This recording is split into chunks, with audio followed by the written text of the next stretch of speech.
আল্লাহ রাব্বুল আলামিন বলেন কুল বিফাদলিল্লাহি ওয়া বিরহমাতিহি ফাবিযালিকা ফালইফরাহু হুয়া খায়রুম মিম্মা ইয়াজমাউন। সূরা ইউনূস আয়াত নাম্বার 58। আল্লাহ রাব্বুল আলামিন বলেন, কুল, হে নবী সাল্লাল্লাহু আলাইহি ওয়াসাল্লাম, আপনি বলে দেন, বিফাদলিল্লাহি ওয়া বিরহমাতিহি, কোন আল্লাহর বান্দা যদি আল্লাহর পক্ষ থেকে রহমত, বরকত, আল্লাহর পক্ষ থেকে যদি কোনো নিয়ামত প্রাপ্ত হয়, ফাবিযালিকা ফালইফরাহু, এই জন্য যেন তারা খুশি হয়ে যায়। সুবহানাল্লাহ বলেন। তারা যেন আল্লাহর রহমত পেয়ে, নিয়ামত পেয়ে তারা যেন খুশি হয়ে আনন্দ চিত্তে তারা যেন মন খুলে বলে আলহামদুলিল্লাহ। এবার আল্লাহ পাক রব্বুল আলামিন বলেন, বান্দারা যে খুশি হয়ে আলহামদুলিল্লাহ বলেছে, এটার ওজন কত জানো? হুয়া খায়রুম মিম্মা ইয়াজমাউন।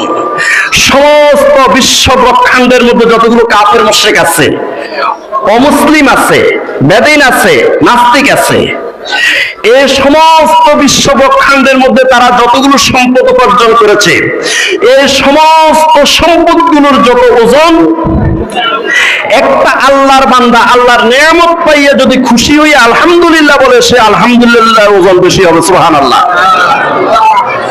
আল্লাহু আকবার, আল্লাহু আকবার।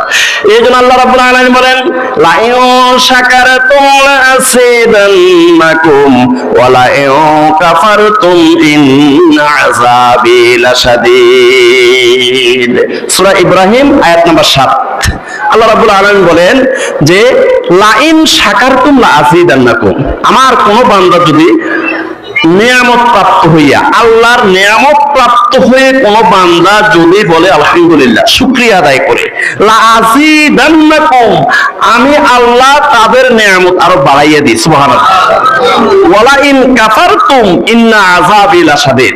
তবে এই পৃথিবীর মধ্যে এমন কিছু নাশকর বান্দা আছে, নাদান বান্দা আছে, পাইয়াও কো পাইনো, খাইয়াও কো খাইনো, এমন কিছু নাদান আছে না নাই?